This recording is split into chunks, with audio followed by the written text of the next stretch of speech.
Why bother using a post-it note if you're just gonna hang it up?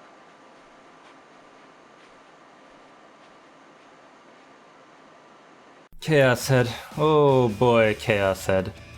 One of the most disappointing psychological horror shows of the 2000s. It was made by Studio Madhouse, the creators of some of the most memorable anime of all time. Usually for good reasons, sometimes for terrible reasons. While they were made by other studios, Steins Gate and Robotics Notes both take place in the same world as Chaos Head. Chaos Head came out first, and it is by far the worst of the three. So let's take a look at the show. It seems like everything is busted. The whole city is in ruins. Seems like we've got a girl here. She's gonna kill this dude. No, she's gonna kiss him. That's how the show starts? I already hate this show. I chaos hate this show. These kinds of flash-forward scenes are stupid. Look, something interesting happens later on in the story. Well, that's enough of that. Let's get to the boring parts. So we get introduced to our main character, who lives in a shipping crate on the roof of an apartment. Oh, I guess we're skipping right ahead to this. Does she have a fucking tube top to cover up her boob window? Does she have a fucking tube top to cover up her boob window?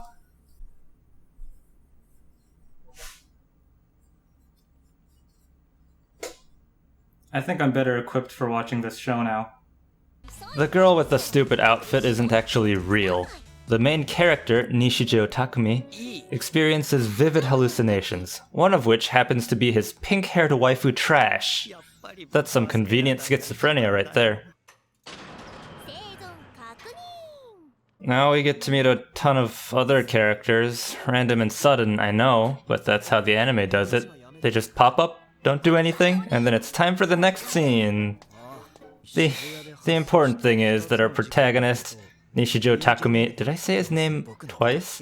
Finds out about a series of events called the New Generation Madness. These events are ones in which the victims die in disturbing ways. Like a guy who was found dead with a fetus shoved into him.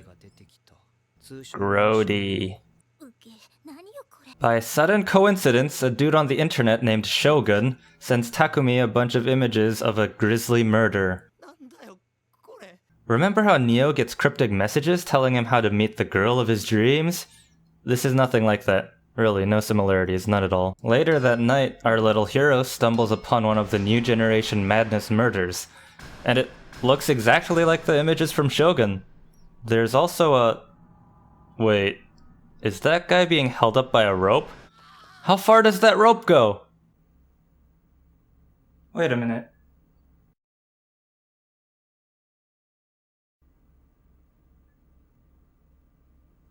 Mindy? Did you take my creepy doll? The next day, Takumi shows up to class, but the girl that was at the crime scene is inexplicably sitting in the desk next to him. She claims to be his classmate, and everyone else also states that she's always been a classmate. Very creepy. And then this totally different girl starts befriending him, saying that she's interested in him for some reason, and that she likes the same anime he likes. But in the end, it's only because she wants to apprehend him for being the New Generation Madness perpetrator. The only proof she has is that Takumi has one of the metal things used in the latest murder, and the messed up chat logs that came from Shogun. Except the logs seem to indicate that Takumi was messaging himself the whole time. Double creepy. Fucking goddammit. Now it's flashback time! Takumi recalls when he was a kid and couldn't go on a field trip. He remembers wishing that everyone else would also be unable to go, and his wish magically comes true. The bus that his classmates were on gets overturned by a landslide. Around the same time, he started feeling that something has been watching him, observing him, as if some unseen eye was gazing down at all times.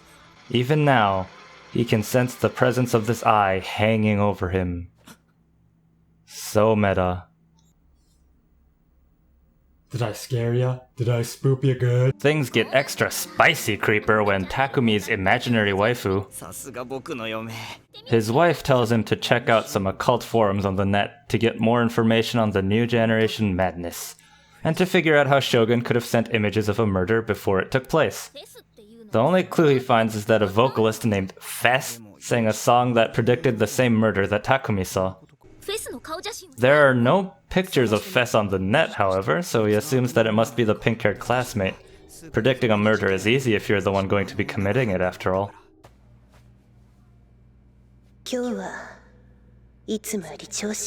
Turns out, Fess doesn't have pink hair. She does have a pink sword, though. And no, that's not a euphemism. Don't look that up. And definitely don't tell me if you find anything. I don't want high resolution.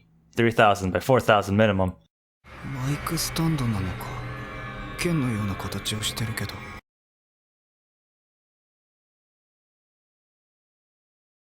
A few days later, he finds out that Fess is actually a student in his school. Not only that, he meets another girl who has a funky sword who also goes to his school. Talk about plot conveniences. How much you want to bet Blondie and Pinko have swords too? Oh wait, I don't have to bet, they spoil it in the goddamn opening sequence! Speaking of Pinko, she shows up at Takumi's shipping container, further establishing that they've been classmates and friends for a long time. Thing is, Takumi still doesn't remember, so it's probably all a trick. All we know is, she's probably not the killer, because she has goddamn angel wings in the ending sequence! You know it's a good show when the opening and ending sequences give more characterization. Oh no. Oh, you wanna hear what the ending song is? You're always super special, that's why you are here with me. Oh, baby, I'm happy to be with you. I don't even have to make a joke about this one. The jokes write themselves. So another girl transfers into school, and she's one of the girls in the intro, so she's probably important. We have like 6 girls around that are maybe important. One is a creepy mystery woman, one is Takumi's sister, one thinks that he's a murderer, one's a rock vocalist, one's a girl, and one is a girl. Man, we sure don't know anything about these people. Now Shogun shows up. He's some wrinkly guy in a wheelchair, but he sounds like a toddler.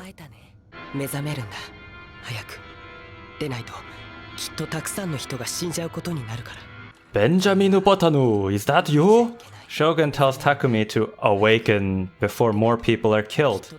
And then he just disappears. Takumi finds himself standing in a scramble crossing with Pinko trying to snap him out of whatever it was he was just experiencing. A day or two afterwards, God, this show jumps around a lot. Takumi runs into girl, let's call her Exhibit A, who explains to him that humans are basically electronic devices and there are evil people who are trying to intercept the nerve impulses in everyone's bodies to alter what they see, except that you need a way to convert video from a computer into signals that the brain can interpret and Basically, an evil organization is creating a machine that brainwashes everyone in an area. There, was that so hard? I explained the whole thing in like 4 seconds.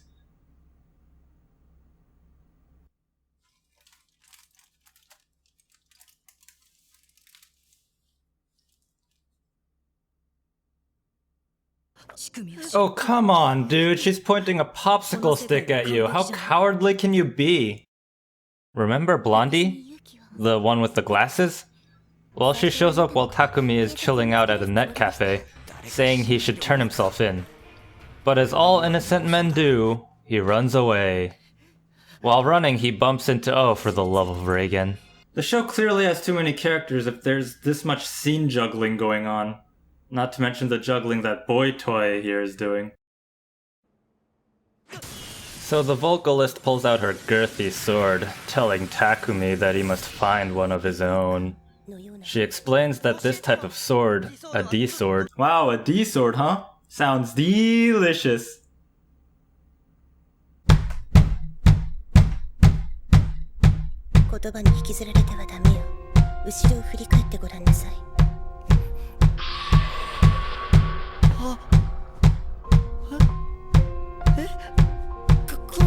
It's actually called a D-sword. Why? Why? Who did this?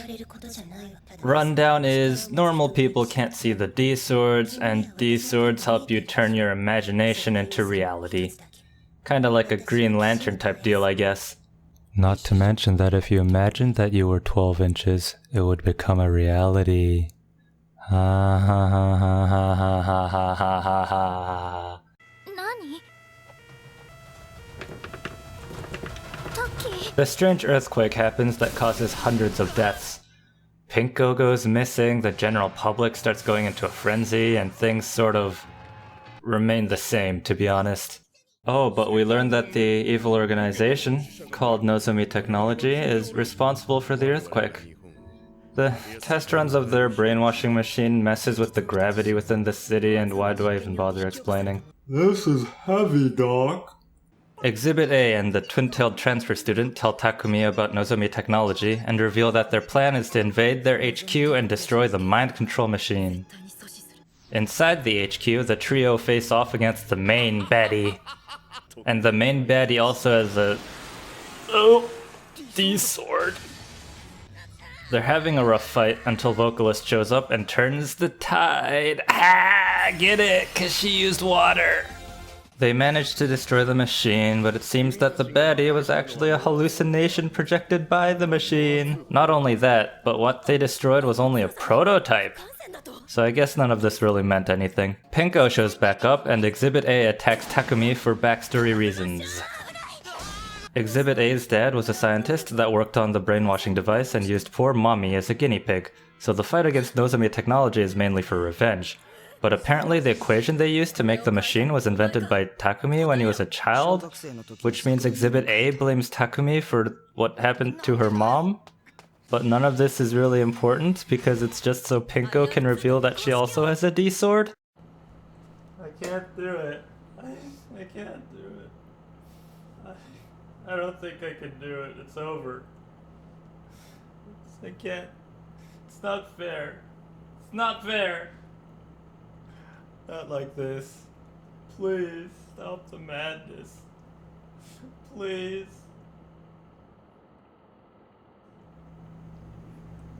Somebody once told me the world was gonna roll me. I ain't the sharpest tool in the shed. Pinko comes clean and tells Takumi that he isn't real. He was created about a year ago by the original Nishijo Takumi. Wait, you mean with the Green Lantern powers, you can just create entire people? Well, that's... okay. She considers both Takumis as friends and wishes for a way to protect them. And after mentioning that his sister has been captured, she leaves. Wait, what? Why is her sister kidnapped? We don't even technically know that she has a D-sword yet. We only know because of the opening sequence. Well, to fill you in, Nozomi Technology needs to capture people with D-swords and collect code samples from them, whatever that means. It's never explained.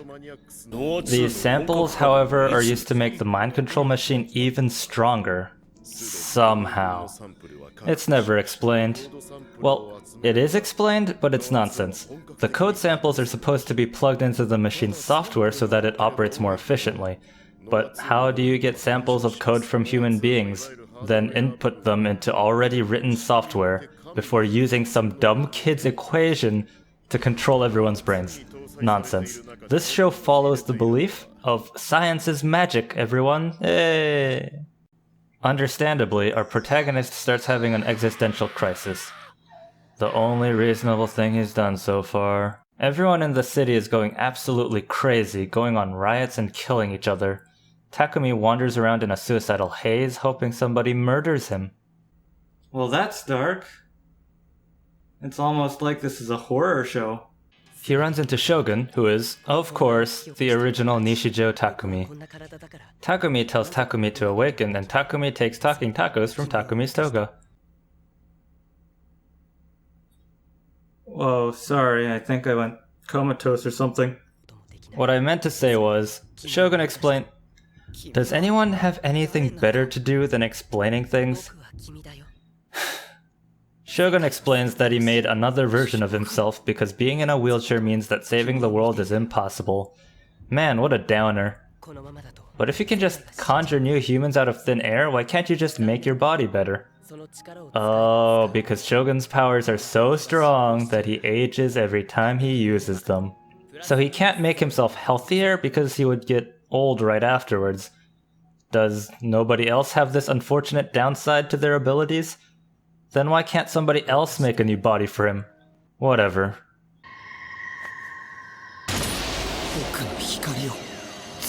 Takumi finally gets his pink sword and using his newfound powers discovers the new generation madness perpetrator.